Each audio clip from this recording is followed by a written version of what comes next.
好，你好，有一连串问题想问你，因为之前拜读过你在朴正的秘密别墅上面写的南丰后宫这个小说。是。那请问，因为后来我看你在东森新闻上的专访有提到说，如果你把当年的南丰后宫写完的话，就是今年的现在大红大紫的《后宫甄嬛传》。对。那你是不是也觉得你也生错时代，太早写南丰？你说我太早写南丰后宫了是？那之后现在还有那个延伸下去，还有几个问题是，我想请问，以后如果有资源、有机会的话，会不会想把它完成，并且甚至把它搬上大荧幕？那由你来担纲主演赵凡宇这个角色。贾南风的角色你会选谁？会是柱姐吗？好，谢谢李宗盛，谢谢，感谢子乔兄啊，子乔兄有做过功课，你们不要笑，不然你没有看过吗？看过的举手。只有人家看过啊，对，你是因为知道我今天来演讲，所以去看的吗？之前在邀请李宗兄你来演讲之前就有是东森新闻的专访，是，然后里面还有看到你现场演一段反语跟是，这个子乔兄讲的是东森之前有一个这个叫做台湾启示录，然后他们来访问我。然后来访问我呢，这个又是要来讲啊，媒体需要耸动的标题啊，所以我要跟他们讲，刚刚跟各位分享这些，他说这个太严肃，没人要听，就要我说，不然你来演你的南丰后宫啊。南丰后宫是这样，我在我国中的时候就对政治很有兴趣，但是除了政治，我对文学历史也很有兴趣，所以我是文艺奖的得奖人呢，我写小说的呢啊，我写小说，然后。我国中的时候呢，就创作很多小说，当中有一个是我写了将近10万字有，我后来去算了10万字了，叫做《南丰后宫》啊。那这个小说呢，就是晋朝有一个很丑的皇后，叫做贾南风啊。贾南风的先生就是那个何不食肉糜的晋惠帝啊。那我当时就想，我要翻案，你们都说他丑。谁晓得是不是你们这些史学家嫉妒，所以讲人家丑，所以我就把贾南风写成是一个非常美丽的女子，而且充满了浪漫的爱情故事这样。然后她的一个算是爱情的对象，就是刚刚子乔兄说的赵环宇这个角色啊。结果我写到第10章了啊，最后中段没有写完。刚刚子乔兄说，我是不是觉得我生错时代？的确，我生错时代。为什么？因为那个时代没有脸书，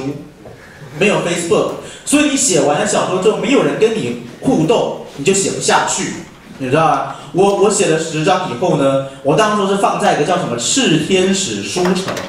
一个连载小说的网站，结果放上去以后也没人理我啊。然后我当时自己成立一个网站叫朴正的秘密别墅，你看那个年代。没有脸书啊，自己做网站我自己用 front page， 然后去那个免费申请网页空间，后来觉得免费空间很难用，我去租空间来，然后这样子写网站，然后每天逼自己1个礼拜要出2篇啊。后来就你原动力就会减弱，因为那个年代连放照片人家都说你神经病啊。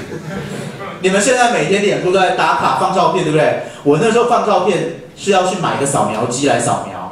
那个时候没有数位相机嘛，所以我要买扫描机，要把相片扫描，然后再放到网站上，人家骂我自恋，说你神经病，或者放照片，所以我生错时代啊！我如果生在你们这个时代，我写个2篇，说不定就红了，对不对？我2篇两张上去，可能很多人按赞啊，然后我就更想写啊。然后现在出书也方便啊，现在网络有人看你就可以去出啦。以前那个年代，他对网络小说的环境没有那么好，也不像现在网络媒体那么发达。现在我自己就是个媒体啊，各位脸书都是一个媒体，我想放就放。以前不是啊，没有媒体来报道你就不想写啦哦，所以我觉得我生错时代啊。那但是刚刚子乔兄说了，如果你有资源的话，我跟各位讲啊，我也跟子乔兄报告啊，我一路走来始终如一。我国中1年级的作文啊，有一篇作文在我的书里面有，叫做20年后的我。当时我就希望20年后的我是做一个这个电视台的董事长，啊，然后我连题目都想好啊，名字都想好，叫做祥和电视台啊。然后当时我在作文里面就有写，我这个电视台呢，除了要报道两岸新闻啊、国际新闻，让大家看到真实的，不要都是肥皂剧以外呢，我还要置入性行销，专门播我的小说改编的电视剧啊。所以我20年前我就已经讲了我要这么做啊。那么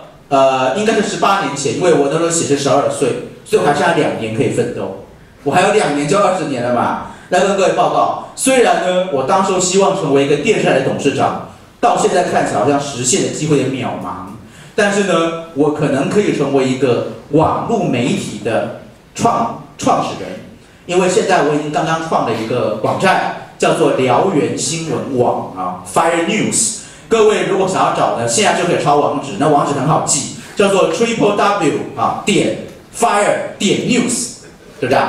火星文 fire 点 news 就找得到。这是我最近跟我的一些朋友呢，刚开始在成立的一个网络媒体。所以我做不成电视台的董事长，但是我可以做 fire 点 news 的创办人。那么最后子乔兄问到说，要不要找柱柱姐来演啊？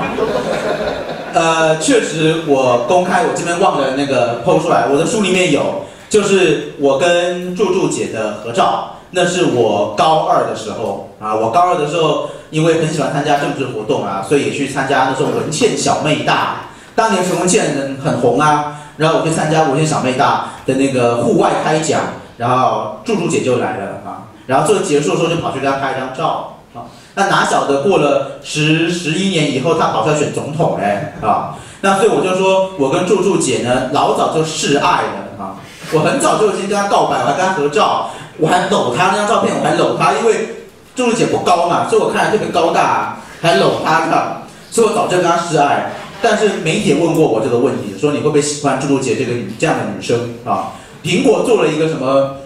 出来面对那个节目，然后就有年轻人，大家跟你们一样这样啊，就问那奇怪的问题，说你会不会你爱不爱柱柱姐啊什么的？那我的答案是这样，我很诚实哦，我没有作假啊。我的答案是这样，我的感情接受的范围是上下12岁，就是小可以小到12岁，理论上可以大到12岁啊，但是超过12岁就有点太 over， 因为我比较传统，我觉得12岁是一轮啊，就是我属兔，你也属兔，这样差不多，再超过就有点太幼屁或太操劳了，那。柱柱姐显然是超过了上下12岁，所以如果来演的话呢，因为古代确实哈，有的时候男主角比较大，女主角比较年轻。可是这个相反，就是女主角比较大，男主角比较年轻，那个在画面上好像不是那么的不是那么协调，有违我剧本里面希望呈现的感觉啊。而且我剧本里面呈现的是赵怀宇后来被关在一个地方。我的小说本来要写这样啊，就是说他被关在一个秘密的地方，经过18年还是12年以后，蒋南风已经变成皇后了，然后再重逢，就是八王之乱啊。看我剧情都想好，八王之乱攻进洛阳以后，宫中大乱，然后被关在那个花园里面的这个赵怀宇重见天日，所以理论上都是男的要比较沧桑，女的都不会变才对啊，就像杨过跟小龙女那样，女的永远都不会变，然后杨过都很老。所以这个不太适合，所以你的建议呢，我还是会考虑，但是比较可能放后面一点这样子。谢谢。